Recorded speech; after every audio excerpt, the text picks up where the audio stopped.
上一支视频呢，带大家看了 Find X7 Ultra 全系外观。今天这支视频，我们来详细聊聊这款手机的影像能力，一款出去旅行的时候能让我踏踏实实把单反相机留在家里的手机。首先呢，我们快速来过一下硬件：骁龙8 Gen 3加16GB 内存，原神平均58.8帧，20分钟之后呢，手机温度达到44度，主动降频控温。王者荣耀表现不错啊，帧率挺高，耗电挺低，日常游戏这个场景还是可以轻松拿捏的。屏幕这次全场景亮度提升，电池和前代没变，依然是5000毫安时，然后支持100瓦有线充电和50瓦无线充电，5分钟充电量28%，15分钟充入电量接近70%。增加了3段式的机械按键，分别是铃声、静音和 VIP 隐私模式。我觉得第3段式成勿扰模式其实更符合用户使用的习惯。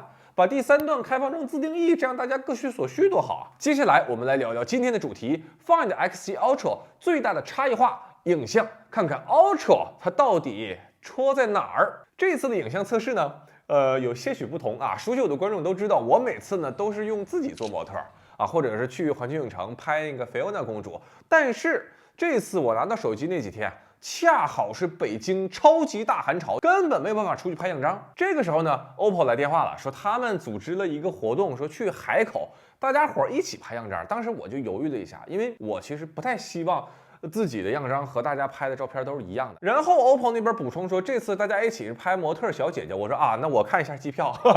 于是我就风尘仆仆的来到了海南。OPPO 这次邀请了几个小姐姐作为模特，我不瞒大家说啊，我是真的没有见过这个阵仗啊！你们有没有遇到过那种场景？就是你举着手机对着他拍照的时候，他看着你笑啊，好家伙，就感觉那个目光啊，它穿透手机，就直接照进我的心窝窝里啊！我们说手机啊，这次呢 ，Ultra 后置了4颗镜头，分别是超广角、1英寸的主摄、超大底的3摄和一颗全新的6倍潜望长焦。那我和小姐姐们的故事，还是从这颗3倍人像镜头开始讲起吧。在这我特别说明一下，因为这些场景我都觉得拍出来特别好看。所以我会把每个场景的地址也直接说出来啊！大家如果去海口的话，你可以去这些地方打卡。第一个场景，云洞图书馆，我们来讲一下3倍人像啊，准确来说呢，应该是2.6倍人像，等效是65毫米。其实前代 Find X6 Pro 就是去年同代产品里我最喜欢的拍摄人像的一款设备。那么现在我再给大家对比一下今年的 X7 Ultra， 大家可以看一下这个色彩的对比啊，衣服还有裙子，它们从黑色到蓝色以及到红色的这个过渡，这个油润感，这个色彩，好家伙！我们再看一下小姐姐的面部啊 ，OPPO 不是简单的把人物美白，你看小姐姐的肤色，它其实并不是追求白，而是更追求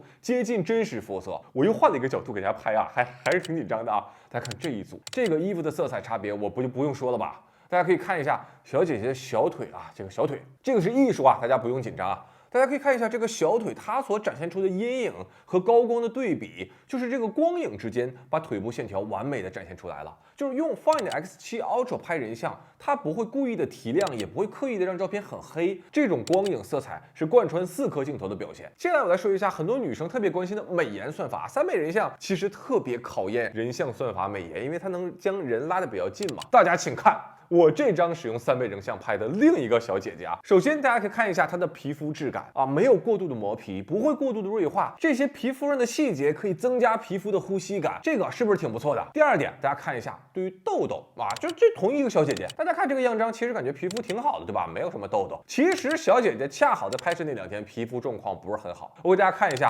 人像算法未开启的状态下，它是有痘痘的呀。再对比一下人像算法开启，大家看到了吗？这个对比，对于痘痘和斑纹，那算法会第一时间消除。但是如果是你比较有个人特色的痣，则会选择性的保留。大家可以看一下这组样张啊，这个设定我觉得挺好的。第3，就是人像模式对于发丝的还原，又想保持背景虚化，又想让发丝清晰，这点对于手机虚化拍照来说非常难。大家现在看到的是前代的效果，其实已经不错了，对不对？你看那个小绺头发，它是能够保留的。那么我再给大家看一下，这是 Find X7 Ultra 人像模式下的发丝啊，大家可以看一下发尾这几根小杂毛，看一下头顶那几根发丝，甚至连眼睫毛，你看到了吗？都清晰的保留。再看这张，再看这张，再看这张，怎么样？是不是真的很接近单反的那种虚化效果了？不过这个环节呢也有一些不足，就是它头发的算法确实很棒，但是耳环的识别算法还差点意思啊，就是一些样张中那个头发的发丝是丝丝分明的，但是耳环没识别出来，这个部分大模型还得给耳环专门补课呀。但是总体来说，是我这么多年使用手机拍摄人像，第一次觉得距离相机虚化效果这么近了。第四，人像光斑，大家可以看一下，我同时把 OPPO 2代旗舰的2张照片虚化调整的最强，这就是我使用Find X7 Ultra 拍摄的一张照片，然后它是一个人像模式，我现在调整它的光斑在这里，现在是4.5是吧？我们把它往上调，我们就拉到最大吧，1.4，夸张一点，给大家看一下效果。大家可以看一下现在的这个光斑效果啊，真的很接近专业相机、单反相机它的那个后边光斑的效果。这就是一张用手机拍摄的3倍人像照片，我觉得这个拍的效果真的非常非常好。我再给大家对比一下，下方这个呢是 Find X6 Pro， 在同样一个场景啊，也是从4.5我们给它调整到f1.4， 这两个光圈的效果对比，就同样一片树林，对不对？同样一片树叶，能看出它们两个的差别吗？就是 OPPO 告诉我，它们的每一个光斑都是和之前的那个小缝隙一一对应的，包括它的亮度，包括它的大小。我同时再对比一下小米和 vivo 的长焦人像模式啊，我觉得 OPPO， 大家可以看 OPPO， 它最大的一个特点呢，就是它不像是手机拍的，它很像是相机拍的照片。大家可以再对比一下我这3张照片衣服的这种针织细节，再对比一下下巴的胡渣和皮肤的细节，再对比一下头发发丝的虚化细节。就从我个人的喜好和审美来看，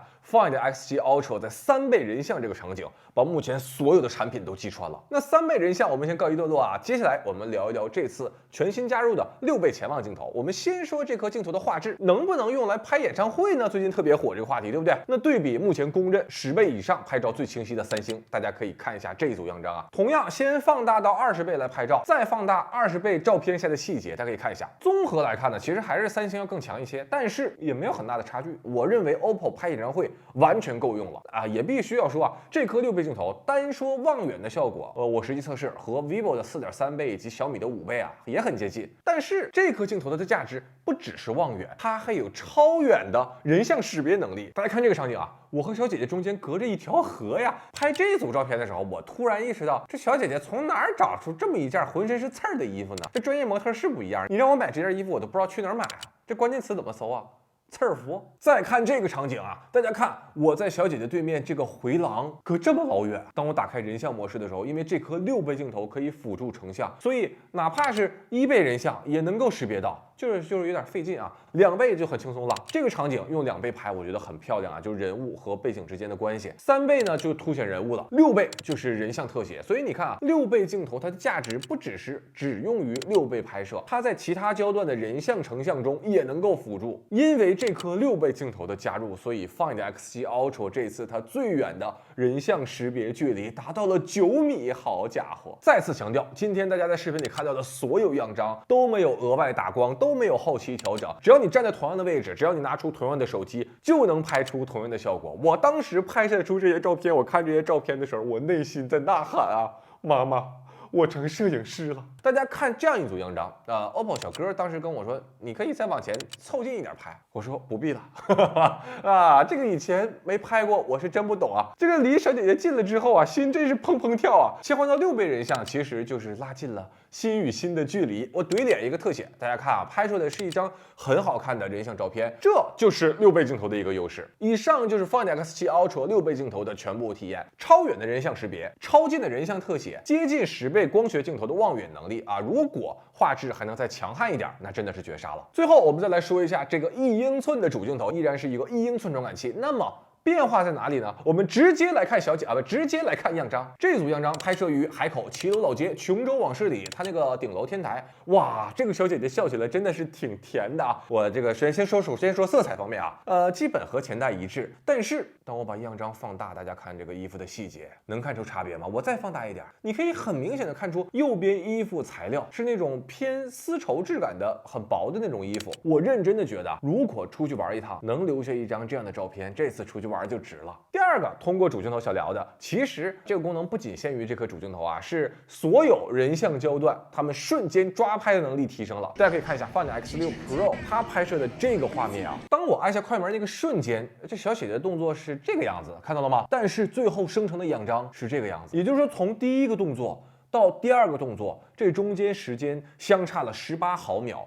而在 Find X7 Ultra 上，我在这一瞬间按下快门，得到的是这样一张照片。对于日常生活场景，我认为已经可以忽略不计了。在这我强调一下，这不是简单的通过缩短曝光时间所实现的那种运动模式抓拍，而是目前可能非常强的人像模式拍照。OPPO 这次采用的一个全新的算法，它的意思呢是在你按下快门之前就已经开始捕捉人像照片的信息了。第三个关于主镜头，我想跟大家分享的呢其实是焦段。Find X7 Ultra 它的主镜头是一颗23毫米焦段的镜头，这个视野拍风景很棒，但是拍人呢，说实话其实挺难的。这小姐姐故意把手放在距离镜头比较近的那个位置，这时候呢会产生这种比较明显的拉伸感，这个照片就会比较有张力。但是我目前的审美啊，还没有达到这个喜欢这个张力的水平啊，就目前我可能还是更喜欢这个2倍啊或者3倍啊所拍摄的人像效果。所以我建议大家在拍摄过程中呢，把主镜头调整到35毫米等效焦距，比23毫米那个大广角，其实它更容易拍出好看的照片。另外，这张拍摄的时候有个有趣的小细节，这个是用1倍主镜头来进行拍摄的。我想让大家看的呢，主要是窗外啊，先别看小姐姐啊，我知道大家很想看，我们看窗外的这个位置。然后我现在呢，来给它打开虚化，我们给它调到最强，大家注意，你会发现，当我调到最强的时候，它的窗外的景色也变得更加虚化了，但是窗内的这朵小花却依然在保持一个清晰。这是什么意思？就说明它的这个人像模式啊，不是一个简单的抠图，而是它的景深信息是能够穿透窗户、穿透玻璃。另外，这张照片我也非常喜欢啊，大家如果有空就去这个叫往事琼州里这个店打卡，这是在2楼他们那个小露台。因为时间有限啊，最后我再快速过一下一些小的优缺点。首先，人像模式支持记录亮度信息了。第二，镜头镀膜提升了啊，暂时超越了 vivo 和小米这2款。第三，视频录制升级了啊，可以在录制过程中呢4颗镜头无缝的进行切换。第四，视频录制能力提升很明显啊，色彩表现呢目前还是要略弱于 iPhone。第五，拍照的专业模式升级成了大师模式啊，大师模式呢其实它更接近相机的算法，更多是依靠你自己去调整啊，它没有那种多帧合成那种 HDR， 也没有人像模式。另外新增了大模型照片消除功能啊，我们就消除这个骑摩托的老哥，首先选择编辑，然后选择 AIGC 消除，然后给它这样选中，哎，看到了吗？然后它开始给它擦掉，哎，小绿车本来它是没有车轮的细节，对不对？同时呢，树后边树它把那个白色的防虫那层漆给消除掉了。我实际测试了一下，有的场景表现确实不错，但是呢，有的场景还不太自然，需要继续学习，继续努力。以上就是 Find X7 Ultra 的全部体验和评测。在拍摄人像这个场景当中，我会把这款手机的优先级呢排在我使用过所有手机的前面啊，是一款能让我在旅行中踏踏实实放弃专业相机的手机。就是用这款手机拍摄人像，按下快门的那个瞬间，我觉得自己不是在拍照，而是在画一幅肖像画，就是用色彩去描绘光影。OPPO 的工程师跟我说，这次他们没有发明什么新的场景，而是努力的将现有的场景优化到最好。关于这一点呢，我认为他说的也不对。Find X7 Ultra 真的是书写了一个手机人像摄影的新故事。好了，以上呢就是本期视频的全部内容，我是钟文泽，我们下个视频再见。